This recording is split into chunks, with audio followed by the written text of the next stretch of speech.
رسوله الكريم أما بعد فأعوذ بالله من الشيطان الرجيم بسم الله الرحمن الرحيم رضي الله عنهم ورضوا عنه صدق الله مولانا العظيم إن الله وملائكته يصلون على النبي يا أيها الذين آمنوا صلوا عليه وسلموا تسليما اللهم صل على سيدنا ومولانا محمد وعلى آل سيدنا ومولانا محمد وبارك وسلم عليه الصلاة والسلام عليك يا سيدي يا رسول الله الصلاة والسلام عليك يا سيدي يا حبيب الله الصلاة والسلام عليك يا سيدي يا رحمة للعالمين وعلى آلك واصحابك يا سيدي یا خاتم النبیین.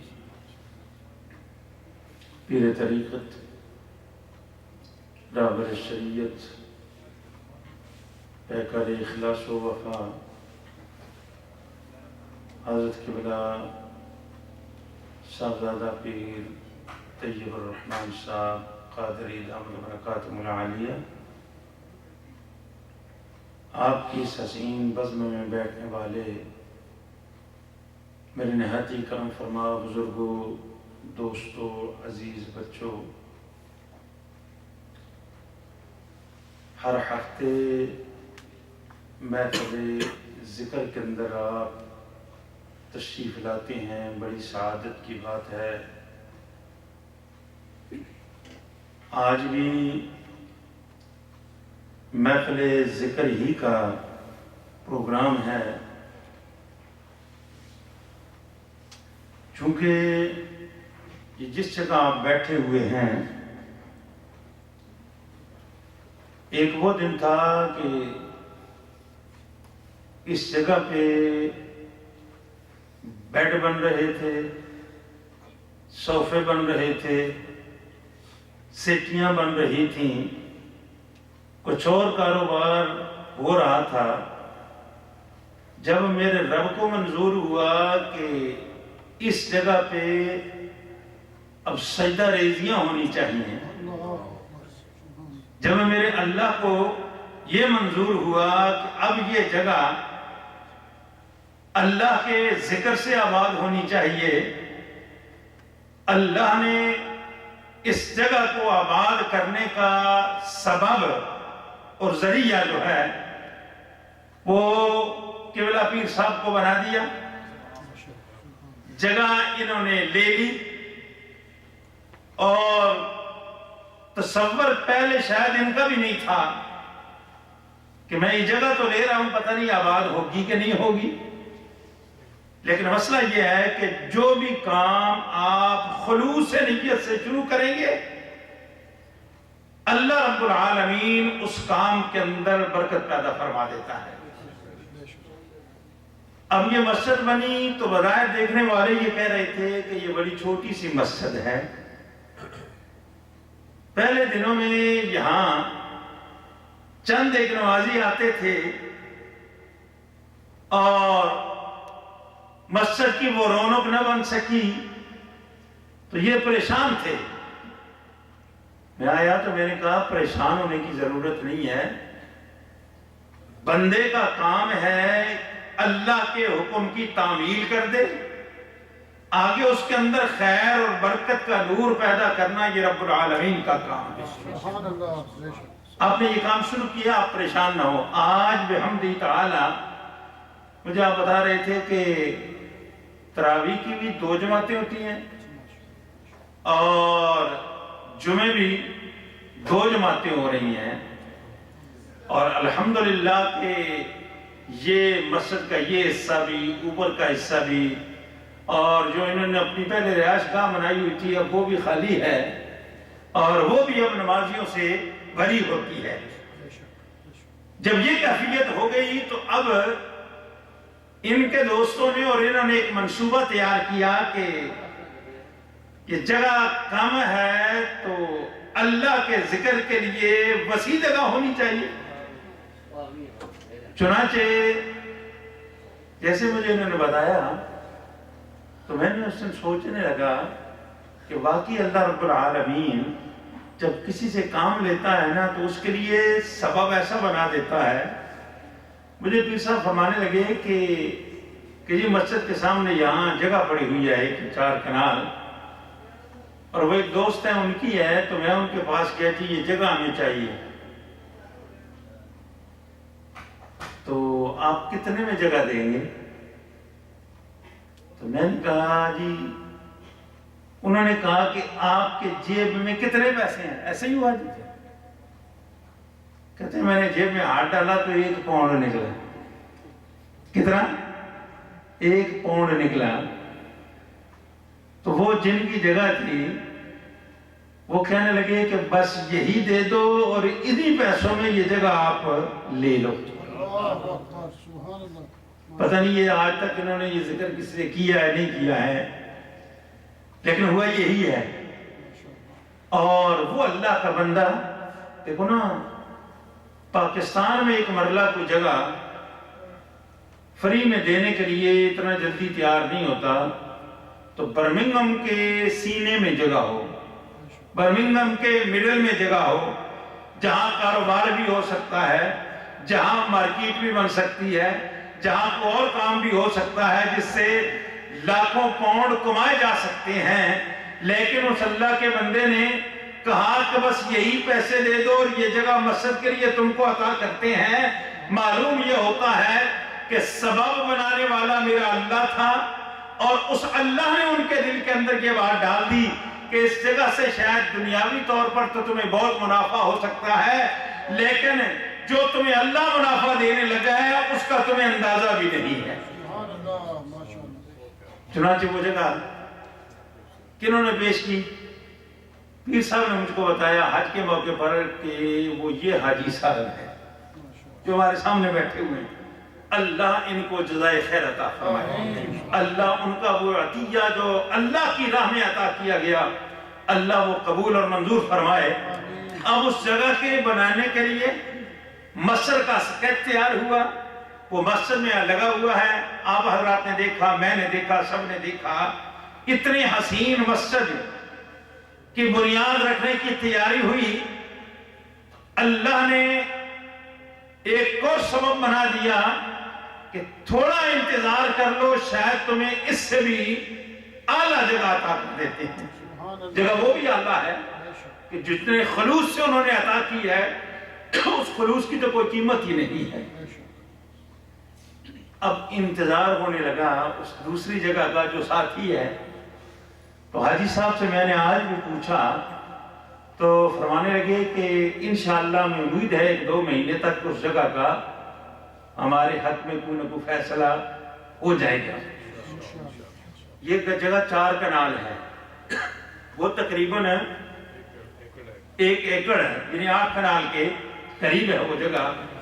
تو ذہن یہ تھا کہ چلو ایک کام کرنے لگے ہیں تو اس کو اس انداز سے کریں کہ اصل میں ہم مسلمان جو ہے نا وہ وقتی طور پر ایک چیز کو سوچ لیتے ہیں کہ جی اس وقت ہماری ضرورت یہ ہے تو لہٰذا اس کام کو چلا لو، بعد میں دیکھیں گے.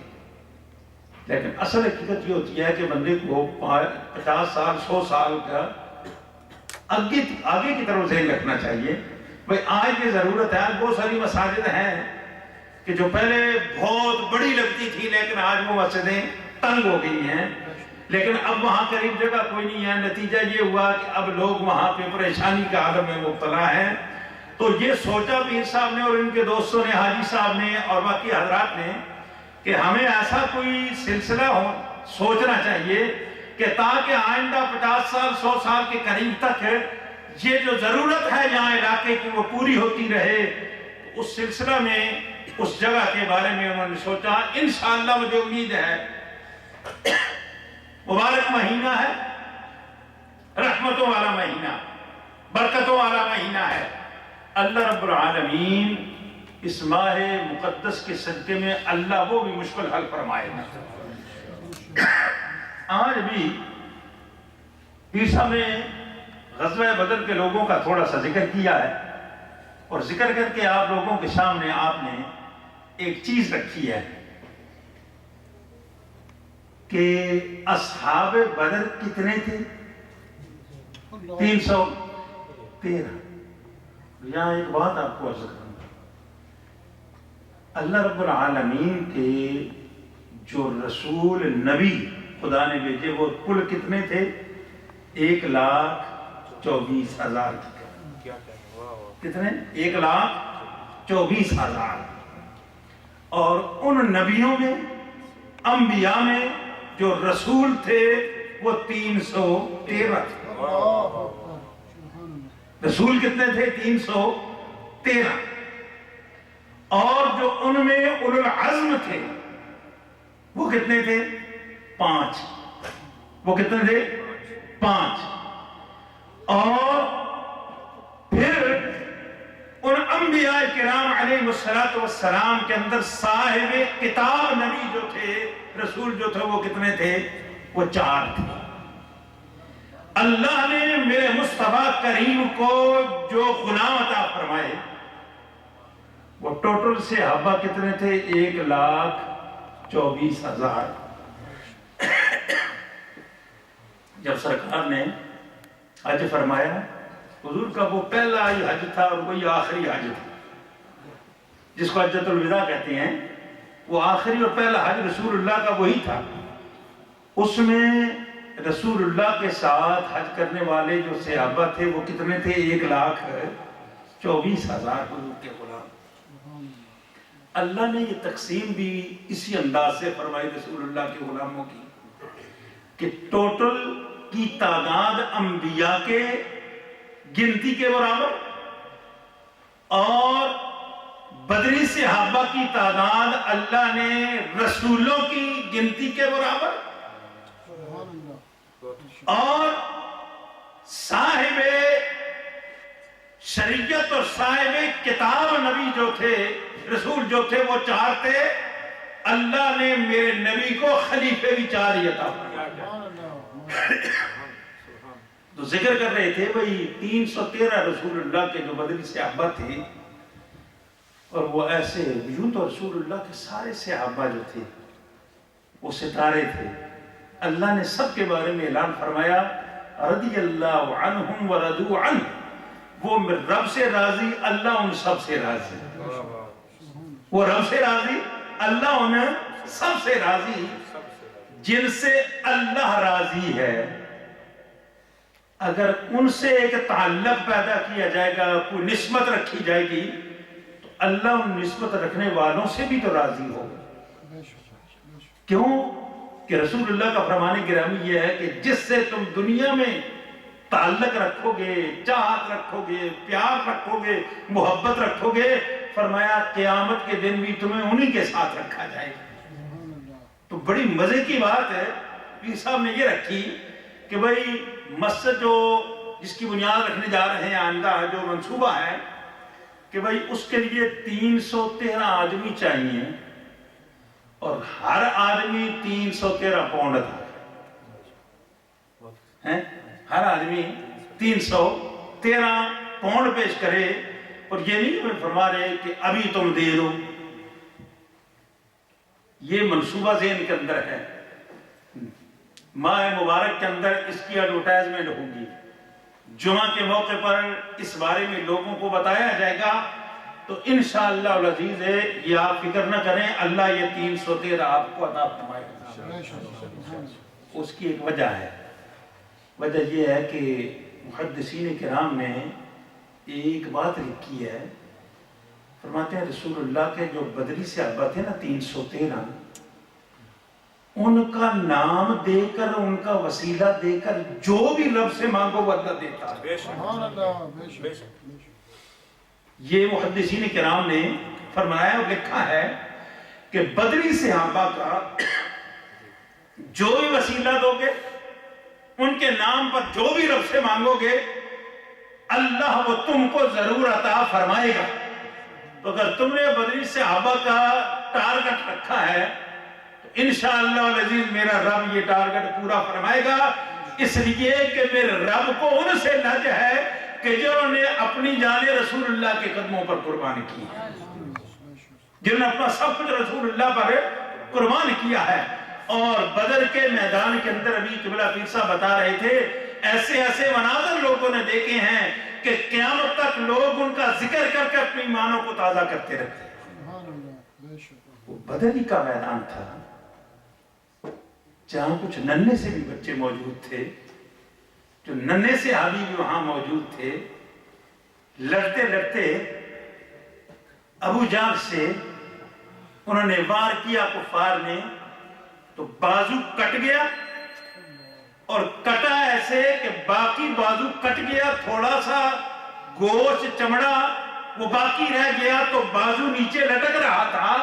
انہوں نے دیکھا کہ اللہ کی راہ میں جہاد کرتے ہوئے یہ میرا بازو جو کٹ چکا ہے یہ لٹک رہا ہے، یہ آڑے آ رہا ہے، مجھے لڑنے میں دقت ہو رہی ہے۔ اپنے پاؤں کے نیچے بازو کو رکھا، زور دیا، اس کو تن سے جدا کر دیا کہ جو راہ مولا میں رکاوٹ پیدا ہو رہی ہے میں اس کو دور کر دیتا ہوں۔ ایسے لوگ کہ جنہوں نے دین کے لیے اس انداز سے قربانیاں پیش کی ہیں، جنہوں نے رسول اللہ صلی اللہ علیہ وسلم کی قدموں پہ اپنی جانیں اس انداز سے قربان کی ہیں، اگر ان لوگوں کے نام کی برکت سے اگر کام شروع کریں گے تو میرا اللہ اس کام کے اندر کبھی خسارہ نہیں رہنے دے گا، اللہ کوئی کمی نہیں رہنے دے گا۔ تو مجھے انشاءاللہ امید کامل ہے کہ یہ جو قبلہ پیر صاحب نے بھی بات کہی ہے کہ انشاءاللہ العزیز یہ بات رمضان المبارک کے مہینے کے اندر اللہ پوری فرمائے گا۔ میں ایک چھوٹا سا آپ کو واقعہ سنا کر بات ختم کرتا ہوں۔ میں راولپنڈی میں بہت اچھا ایک مسجد میں رہا، رمضان شریف کا مہینہ آیا تو میں نے جمعے میں لوگوں سے ایک بات کہی، میں نے کہا اللہ رب العالمین کے اسماء حسنہ ہیں 99، اللہ کے اسماء مبارکہ ایک تو ذاتی نام ہے نا، باقی اللہ کے صفاتی نام، ویسے اور بھی بہت نام ہیں لیکن جو عام مشہور ہیں جو ہمارے ذہنوں کے اندر ہیں وہ کتنے نام ہیں؟ 99۔ میں نے جمعہ میں لوگوں کو کہا بھئی چونکہ رمضان شریف کا مہینہ ہے اور یہ 10 روپے والا چندہ، یہ بہت عرصے کی بات ہے، تقریباً کوئی 20-25 سال پہلے کی بات آپ کو بتا رہا ہوں۔ میں نے کہا یہ 10-20 روپے والا چندہ جو ہے نا یہ رمضان شریف میں آپ سے نہیں لوں گا۔ میں نے کہا اللہ کے اسماء مبارکہ 99 ہیں، مجھے 99 بندے چاہیے، ہر بندہ جو ہے وہ 99 روپے دے۔ حاجی صاحب آپ یقین کریں کہ اللہ رب العالمین نے اس بات کے اندر، بات تو اللہ کے اسماء کی تھی نا، ہم تو صرف لوگوں کو ایک پیغام دینے والے ہوتے ہیں، اصل کام تو کرنا رب العالمین نے ہوتا ہے، وہ خود اس کے اندر برکت پیدا فرما دیتا ہے۔ آپ یقین کریں وہ مسجد والے بھی حیران تھے کہ جی ہم ہر سال 10-20 روپے حافظ صاحب کے لیے چندہ مانگتے رہتے ہیں پھر بھی پیسے پورے نہیں ہوتے، اور آپ نے اعلان کیا ہے تو 99 سے بھی کچھ بڑھ گئے۔ ٹھیک ہے، تو جب بھی کوئی آپ کام نیکی کا خلوص سے شروع کریں گے اللہ رب العالمین اس کو ضرور پورا فرمائے گا۔ تو مجھے امید کامل ہے کہ انشاءاللہ العزیز ہے آپ کا یہ منصوبہ، آپ کی یہ جو تجویز ہے اللہ رب العالمین اس کو ضرور پائے تکمیل تک پہنچائیں گے، اور اللہ کریم ان اصحاب بدر کے صدقے میں اس عظیم الشان رحمانیہ مسجد کو بھی اللہ کریم اپنے فضل سے خدا ایسے اسباب پیدا فرما دے گا کہ انشاءاللہ یہ عظیم الشان مسجد جو ہے یہ اللہ کا گھر جو ہے یہ تعمیر ہو کر رہے گا۔ بلکہ بات یہی ہوتی ہے کہ جس جس کے مقدر میں ہوتا ہے وہ اپنا حصہ اس میں ڈالتا ہے، انشاءاللہ مقدر والے لوگ آئیں گے اور وہ اس میں حصہ ڈالیں گے۔ اللہ تعالیٰ سب کو توفیق مرحمت فرمائے۔